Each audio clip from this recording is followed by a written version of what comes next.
Today I'm talking with Johnny Thompson, a programmer, game developer, and fellow YouTuber who runs the channel Turbo Makes Games. We'll be talking about getting into game development, why he chose Unity, and a bit about why he loves performance so much. If this sounds interesting to you, please let Johnny know down in the comments, hit the thumbs up button, and subscribe. But before we get started, this video is sponsored by Unity, and I want to quickly mention that the Indie Innovation Sale is still live on the Asset Store. The Asset Store just gathered the best performing assets and put them all 40% off, including an additional discount with the code BESTOF2022.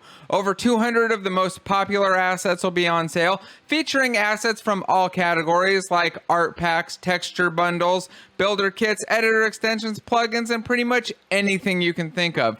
If you want to take a closer look at some of the assets that have been included in the Indie Innovation Sale, I recently made a video talking about some of my favorites and another one using some of the assets to make a game in 24 hours. Both of those are linked in the description if you want to see the details. The sale will only be running until the end of August, so click the link in the description and go check out the sale and get 40% off and get an additional discount with the code BESTOF2022. So, hello and welcome everybody. Today I'm here with Johnny Thompson from Turbo Makes Games. I'm sure you've seen his channel. If you haven't, make sure that you go subscribe. I'll have that linked everywhere. You can go check it out. He has an awesome YouTube channel where he goes deep into performance-related topics in Unity and a lot of just general interesting Unity development stuff on top of general game development. So, welcome Johnny. Thank you for joining me. I'm really happy that you were able to come here and have this conversation with me. I've got a lot to ask you, and I think that people will learn a lot.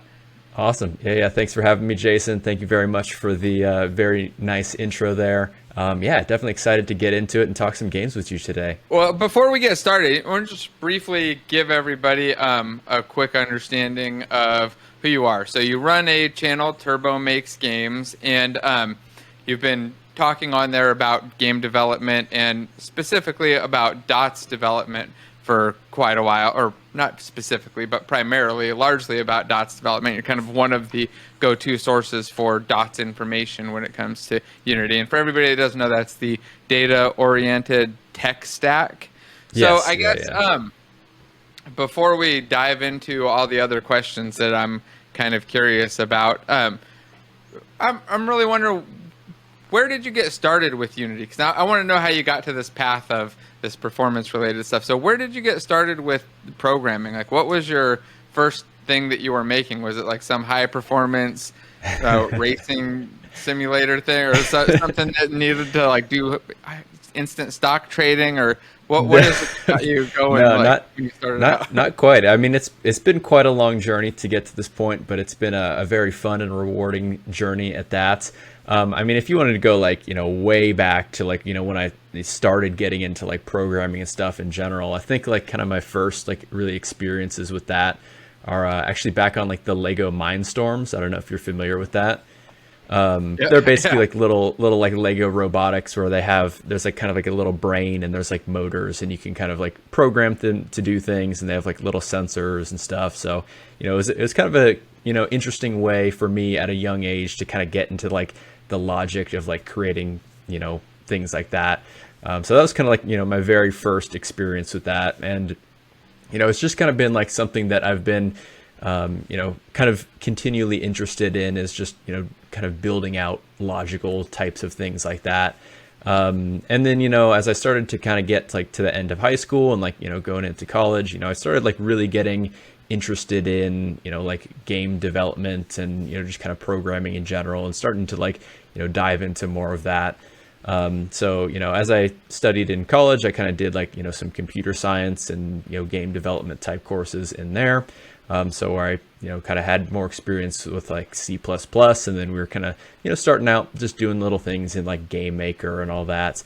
And then, by the end of that, it evolved into doing more Unity stuff. And that's kind of like where I really got my kind of jump start in Unity, is making projects in college, doing, different mobile games and PC games, and just kind of like, creating a bunch of different things in there. We had different little tasks and everything that we'd complete. And actually during college, I did release my first ever mobile game on Android called Badass McLarge Huge. It was basically just kind of like a 2D platformer, just a cool little game. It was just kind of, the run and gun type thing. The character would just continually run across the screen. And then you could tap to jump and shoot on enemies and stuff. And it was a fun little project. I'm definitely, glad that I completed that and got it out on the, App Store and everything like that. But then, so then after that, then, kind of after I graduated, I started kind of just, continuing exploring Unity stuff, basically on my own, just kind of, getting more experience, participating in some game jams. And that's kind of where I started the Turbo Makes Games YouTube channel. It's just kind of like a way to, document what I was doing, kind of do like some devlogs, and really just like, to be honest, at the beginning, it was like kind of like an accountability thing for me. Like I wanted to, just continually share my progress. And then, I just didn't want to, I wanted to make sure that I kept it up and I wasn't kind of like slacking off. So, just kind of like sharing it publicly was kind of like, it was really an accountability thing for me at that point. And, alongside that, I think, all those videos that I made, kind of at the beginning, it just kind of helped me get a little bit more comfortable on camera and everything like that. And then, as it started to pick up a little bit, I was like, okay, how can I, continue to do interesting things with this YouTube channel? So that's where I started kind of like mixing in some of the tutorial content. And I was like, teaching people about some of the things that I had been learning and some of the, cool little tips and tricks that I was coming up across. And for me, that was just like such a good way to, help me understand the programming better. I feel like, when you teach things to people, like it really forces you to learn the, topics as best as you possibly can. And then, sharing that out to people, I think it's really beneficial, to my learning process. So that's kind of how the channel started growing a little bit more. And then I kind of wanted to get into, kind of covering, I guess you sort of call it kind of news topics of, new and interesting things happening with Unity. What are the new features coming to the engine, and how can I kind of talk about them and kind of build some excitement around that. Just because, again, Unity was what I was most familiar with, and that's what I've been using, and, really came to like the engine a lot. So then, it's kind of doing some of those things. And then, as I was kind of researching the stuff, the, whole Unity's data-oriented technology stack, that was always something that I was kind of aware of. But it was just kind of something that I kind of, it kept my distance from. I was like, I don't know if I, really need to do all this. It seems, kind of, really experimental and everything right now. So I just didn't really, look into it all too much. But actually the thing that kind of hooked me into that was, when Unity basically announced that they were doing the partnership with the Havoc engine, the Havoc physics engine. That was kind of a name I recognize. Of course you see the Havoc logo, pop up on a splash screen of some of the biggest AAA games. So I was like, oh, that's super cool that Havoc is being integrated with Unity. So then I because I was doing some the news type, coverage on my channel, that was something that I had kind of picked up, and I started kind of diving into a little bit more to see how this all works and everything. And I just remember at the beginning when I started experimenting around with it, I had imported the Havoc physics package into Unity, but none of the other dots and ECS packages. And I was trying to put all this stuff together, not realizing that the Havoc package required all the dots and ECS stuff. So I was trying to get this all to work, but it just was going absolutely nowhere.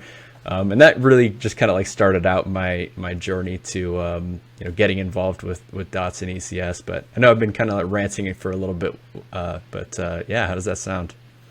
Yeah, that's really interesting. That's kind of a surprise. It's a weird almost direct journey into I stumbled into this really cool thing, wanted to check it out, so I went and learned a whole ton of stuff so that I could use it.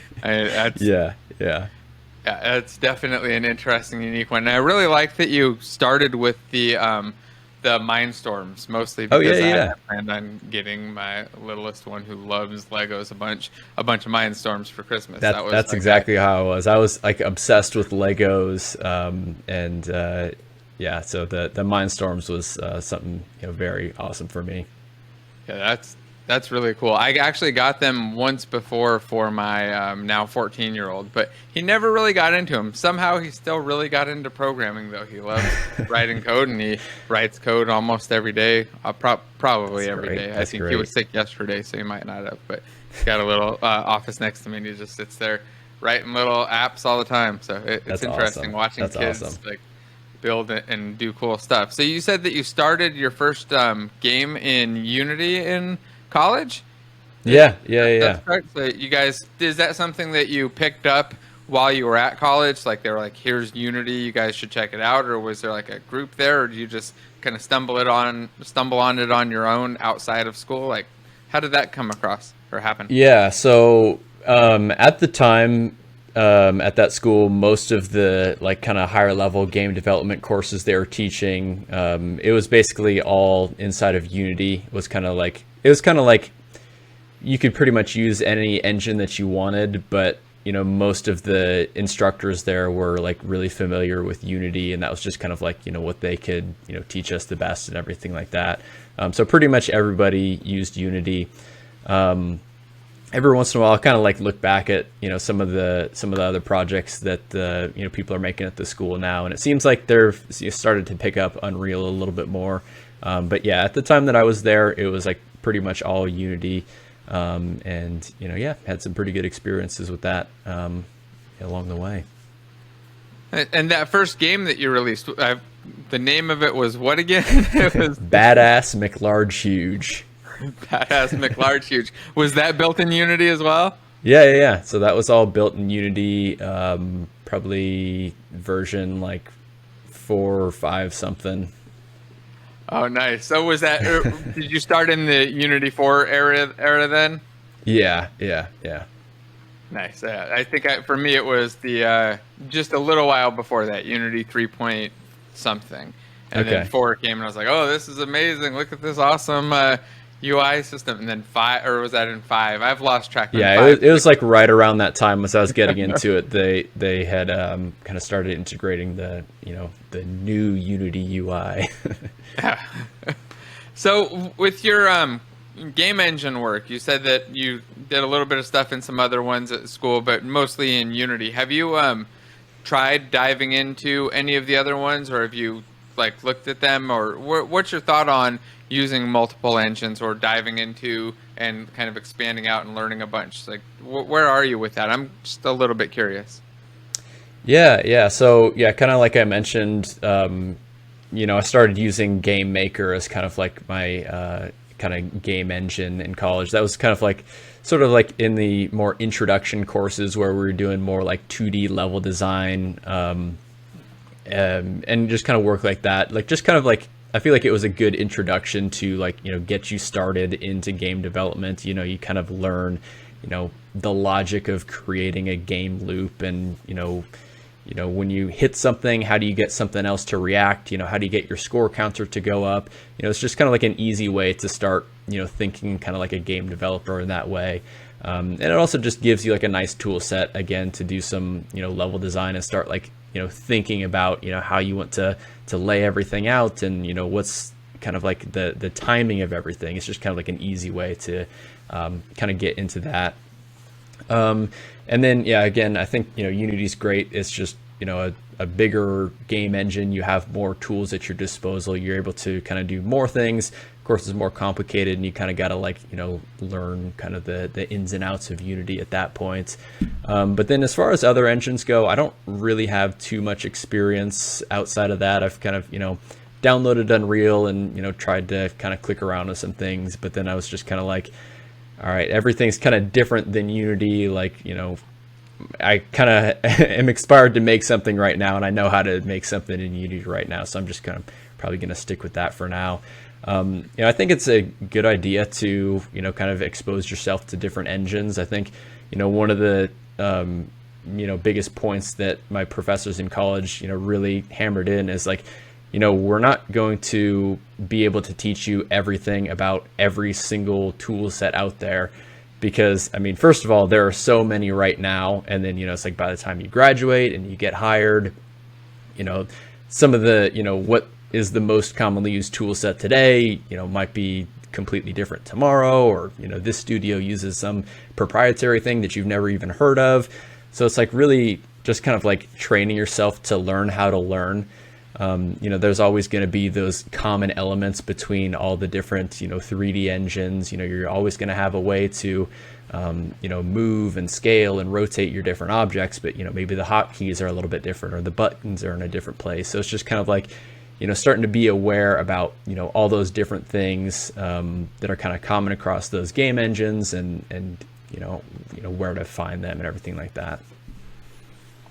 Yeah, I think most game developers would agree. Most developers in general would agree with you. As if once you kind of learn one, it's not too difficult to learn another. It's just difficult or time consuming to become proficient. So it makes it, there is a cost to switching. I think it's important to go through a couple, learn a few different engines, learn at least enough to be a little bit proficient in a few languages, and then it's okay to focus on whichever one is actually getting the job done for you. After that, it's good to stay abreast of all the new stuff, try out new things, and test things out. But I'm a big fan of Unity myself, so I can see why you stuck with it. So you've been focused really heavily on the dots side of things, right, in Unity. It sounds like almost from the start, ever since you saw the new physics engine in there, right? So I'm kind of curious. Two things. One, well, maybe you can take these in order, but yeah. What's kind of the best reason that people would dive into and use dots, or the reason that you think you should use it? And are there any like best games that are built with dots that kind of show off some of the cool power, or maybe like a reason that you would want to use it, or a reason that you would need to use it? Because I think most Unity developers know that most games they can do completely with the mono behavior system. It'll work. All the existing games before this, except for some that you're probably going to tell us about right now, were built with that system. So you can do a lot there, but there's some things that you can do with dots that dots enables and makes easier, that I think it's good for our listeners to all know about. So can you just tell a couple of those things and maybe a game or two? Yeah, totally. So, I mean, I think kind of I'd say that one of the most appealing reasons to a lot of people to, get interested in, dots and all that stuff is the high performance of it, because, you talk about the data-oriented technology stack, if we can kind of like break down what exactly that means.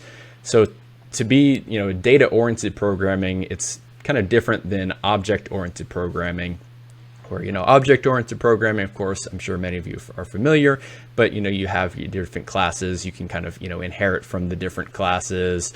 And you have kind of things like interfaces and all that. Whereas one thing with object-oriented programming is a lot of times it's going to lead to random accesses, because these, different objects are going to be all sparsely placed all over in, different parts of memory and everything like that.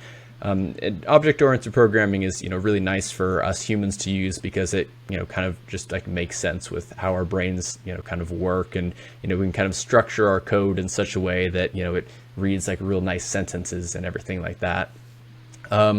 Data-oriented programming is a little bit different. Basically, we're kind of optimizing how we structure our program for how basically the computer best stores and processes data. So, basically what that kind of boils down to is similar things, similar data types. We're going to want to pack those together like really closely in memory. Basically, the main reason for that is that, we can do very rapid operations across, large sets of data very quickly, because, if we know that we need to, do some operations on one specific data type, many, many times, if we can have all those bits of data grouped together, the computer can just, run through, complete all that operation, on all those parts of data just right next to each other. We don't need to go into different parts of the memory to find that data. It's all basically going to be available to us kind of in the cache. So that's kind of like sort of like the very like high level kind of initial reason of like why you might get interested in kind of like data oriented programming. But I think as you get deeper into it and like you start to uncover that there's like a lot more benefits about it. For me, one of the most interesting things about data oriented programming is being able to because another thing with data oriented programming is like there is a clear separation between the data and the systems that are operating on it. So, kind of going back to object-oriented programming, I'm sure many of you are familiar with, these class files where we have, member variables and we have, functions that kind of, change things about those variables or even things in other classes. So there's kind of like a very tight connection between the data and the systems that are kind of changing that data. Right. Now, like a player that shoots and has health on them and all that stuff, right? It has exactly. methods on it and a bunch of fields, or the normal example of a car with doors, and doors have opens on it, and there's like sub classes that are on there that you're accessing, and there's a big mix of data and functionality. Exactly. Yeah. So yeah, one thing with data oriented programming is there's like, a real separation between the data and the transformations on that data. And that's where we kind of get into the term of the entity component system. It's basically talking about a separation between, your entities with the associate kind of that data with them and the systems themselves. So basically kind of what I was kind of building up to is, one of the things that I find most interesting about data-oriented programming is, because we have that clear separation of the data and the transformations, it leads to code that's like very modular. We can easily remove parts of data or add in parts of data to completely change the functionality of things. So that, ends up being like really cool. We can kind of have, some entities kind of moving around in our game, and we can, on the fly, just completely change their behavior to, act in, different ways. And so there's a lot of, really interesting things that you can do about that. And also, again, because everything is all separated, it ends up being, pretty easy to, make changes to your data types. And because it's only really going to break in like one place. It's not going to break in like 70 places, Yeah. I'm a big fan of data oriented programming, or at the very least data separation. So even when you're not at the point of like the data oriented tech stack that really forces you to do that, because I mean that's one of the things Dots does, it kind of forces you into that separation of systems and data. But you can still do that with your normal mono behaviors and your object oriented stuff if you want to. It's just not enforced, so you kind of instinctively will fall out of doing it all the time. A lot of the time I will think like I'm making this mostly data oriented, but I needed to add this thing in, so I'm just going to drop it in here, and then it kind of blows up, and then I got to switch it back, and I just keep pulling data out of classes that are doing work and into data structures. It's something that I kind of do through my normal workflow, but with Dots, you get that kind of nice enforcement right up at the beginning, and it kind of lets you do large amounts of data too. So for me, I usually make that switch, especially once I have a big amount of data, and I feel that with Dots, you're getting that enforcement, but you're also getting the performance benefit when you're hitting those giant, large amounts of data because of that memory, or the sequential memory that you were talking about, right? You're able to hit, if I want to read 1,000 points in memory or 1,000,000 things in memory, it's a whole lot faster in a Dots setup than it is in a traditional OO setup. Yeah, totally. And actually, I will say one thing is, Dots doesn't necessarily like enforce this data separation. But just kind of like the general patterns of how everything is structured, it makes much more sense to kind of separate everything out. It heavily there's nothing, it, I would say. Yeah. Like there's definitely nothing like stopping you from, putting methods on your data components. A lot of times I will actually end up doing that for like helper functions when, maybe I want to have data stored as like, one type, but then I want to maybe like read it in a different format or something like that. So that would be have kind of like a little helper function on there.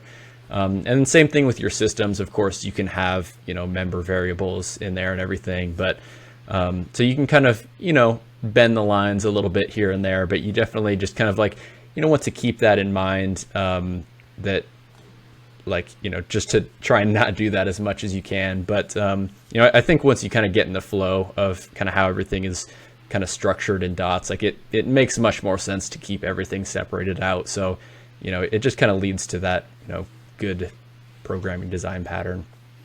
Yeah, that was my experience. It's a little bit hard to wrap my head around sometimes, but when I do, the whole structure, I can get my head around the whole structure of the game very easily, or my mind around it, because there aren't so many disparate components.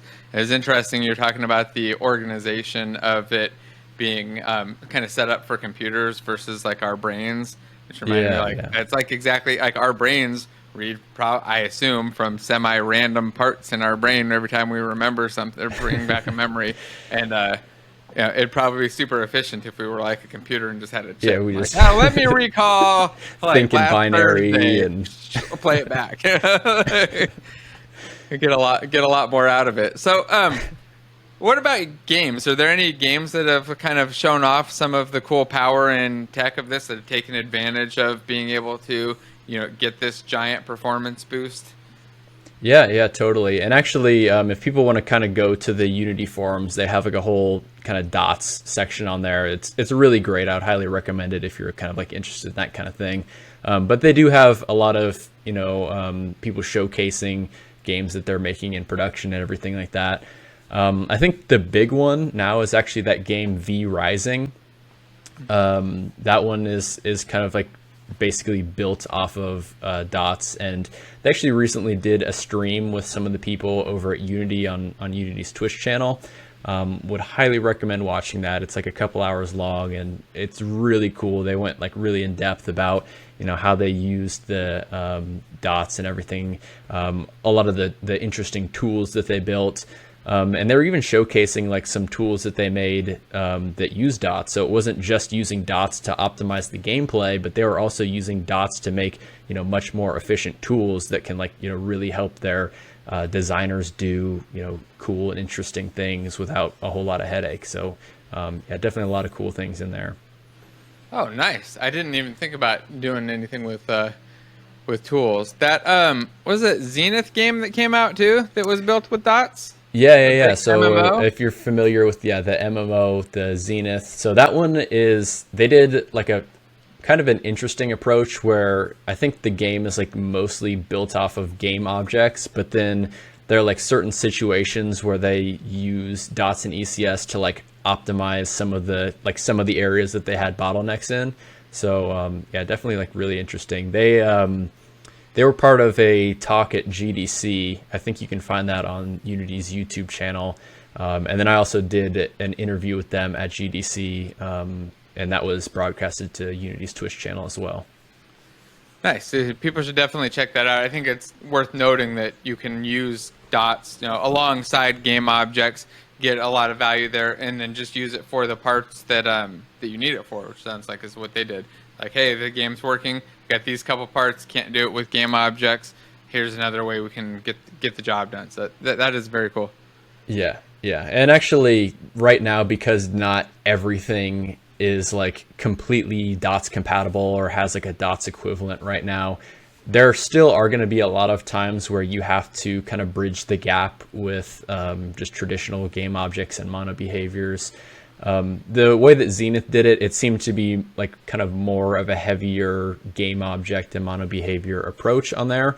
But definitely if you're making like a dots game right now, you're definitely going to have to integrate with game objects and mono behaviors, mostly for things like UI, like particle effects, sound effects, animations, kind of things like along those lines. They don't all have the dots equivalent stuff built in just quite yet. So you will kind of have to bridge the gap in one way or another with mono behaviors. Nice. So I think that's a good thing, because it means you have access to all of those things, and you can do everything that you want to do on top of getting the performance benefit. So it's if you couldn't do that, it would be bad. But Yeah. the No, fact that you can, I think it's great because then you can kind Yeah. of mix and match and get the best of both worlds. No, and it is quite easy to do to kind of bridge the gap. You just kind of have to consider, where in your code you're kind of like bridging the gap, because when you do that, you're going to have to run it kind of, without the burst compiler and on the main thread. So you kind of just need to be a little bit smart about, limiting the times that you're doing that. And, if you're doing that in like kind of a smart place in the player loop. Okay.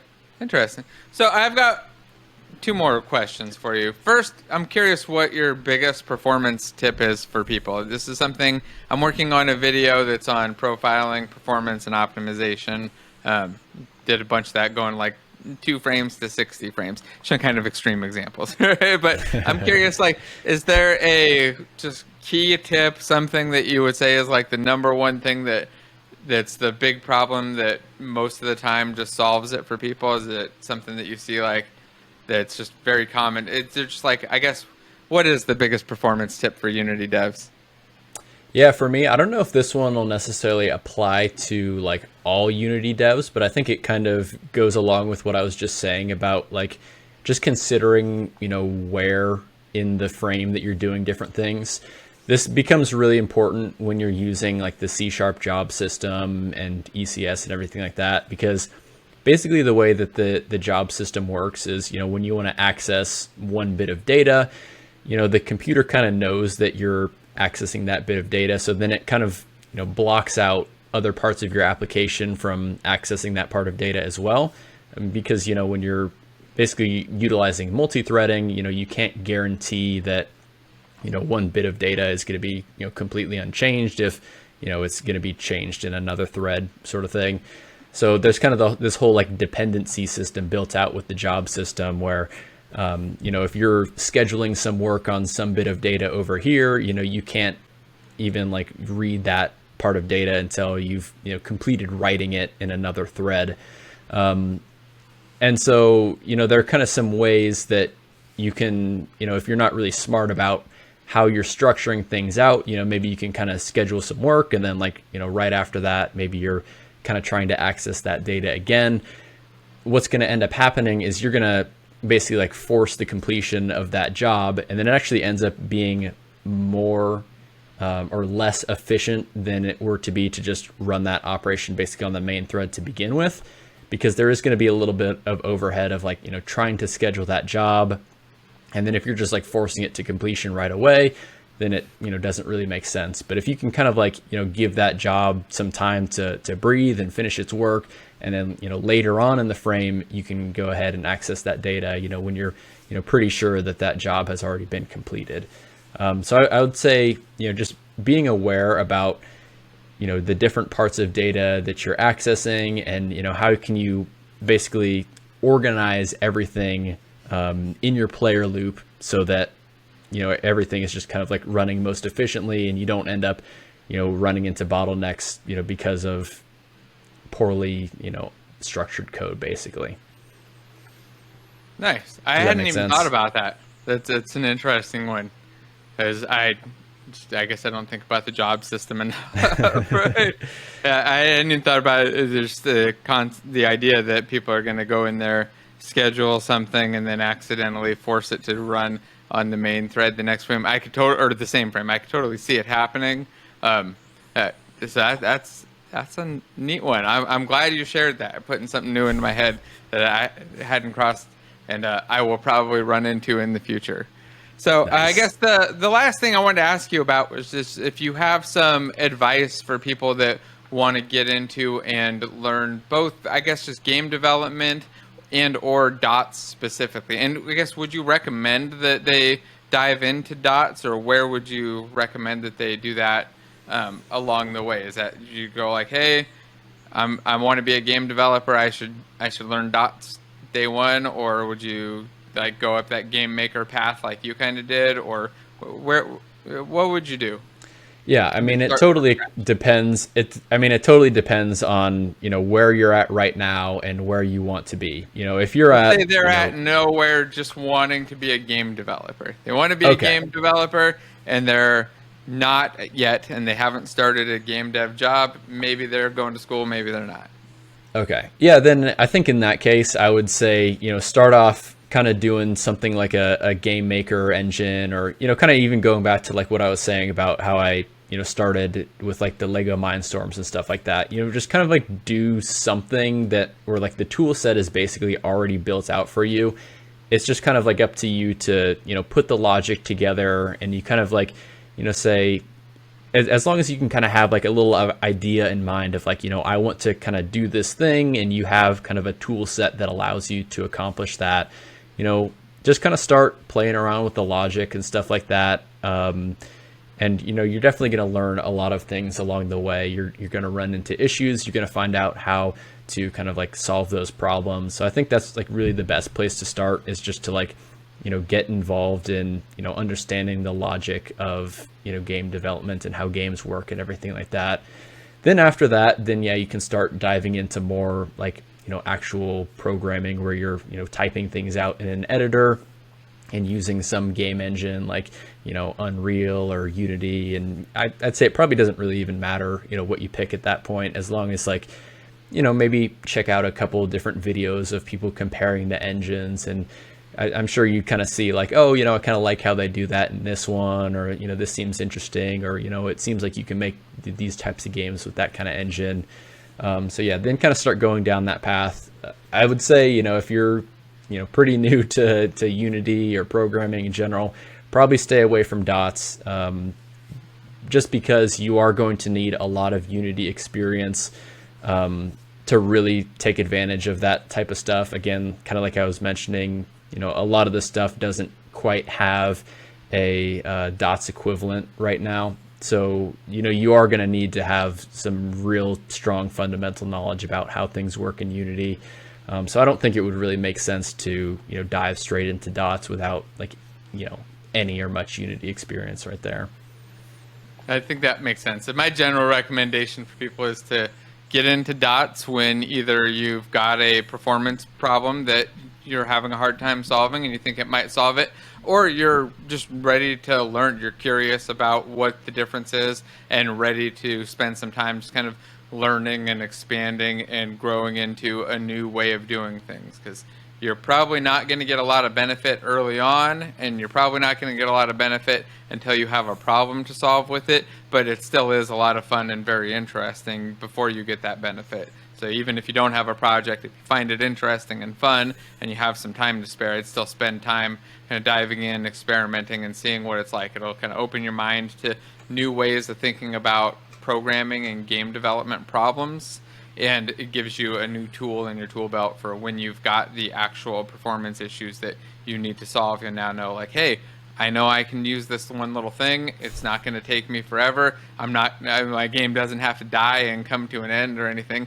I can actually solve this. So I think there's a lot of value there. But like I said, probably not right from the start, because it's just a little bit confusing and a little overkill. No, totally. And I'm glad you kind of brought up that reason about, some of the different reasons why you might want to use dots and ECS and stuff like that. I'd say generally, most often I recommend to people, to, only do it if you kind of have those performance requirements. Again, right now, because it's quite experimental, you're going to kind of run into some issues. So, if you don't necessarily have those performance requirements for a specific project, it doesn't really make sense to build out a project using dots and ECS. But, like you said, just because you're interested in the tech, that's a totally valid reason to get involved with dots and ECS. I mean, that's basically why I did. I was just kind of like interested in the tech, and like, I'm just like super interested in all the, quirks of the data-oriented programming and everything like that. So that's definitely a valid reason. I'd say if you're kind of like going down that route, maybe just start by trying to build out like just some simple projects and kind of like, again, just understanding how everything is set up and laid out. And then, I think as you kind of go along, you'll start to get some more ideas about, more and cool and interesting things that you can do with the technology. Nice. Well, I think it's a fun and interesting experience, just building something new in an engine that totally does some crazy scalable stuff, and seeing what you can do. Just spawning 100,000 of something is always fun. So I guess I just wanted to say thank you, Johnny. I really appreciate you coming out and sharing this info. It's been helpful for me. I actually learned a lot more than I expected to, and I'm hopeful that everybody else did as well. If you did, make sure that you like, subscribe, share, and tell Johnny thank you for coming out and sharing all this useful information. So thanks again, Johnny. Make sure that you go like and subscribe to his channel. I guess just go subscribe and hit the alert bell, and then go watch a video or two on Dots and see what you learn and what you can take away from it. So thanks again, Johnny. Yeah. Thank you so much, Jason. Very excited to be on here, chat about games and Dots with y'all. And then, yeah, stay tuned to the Turbo Makes Games YouTube channel. I'm going to be having like a kind of introduction to Dots and ECS, kind of longer video coming out soon here to kind of get you all up to speed on all the latest APIs and everything like that. So definitely looking forward to that one soon. Awesome. I'll have to watch it and get updated. Thanks again. Thank you. Also, don't forget to check out the best of assets that are on sale on the asset store right now. Get 40% off over 200 amazing assets and an extra discount with the code BESTOF2022 by clicking the link in the description.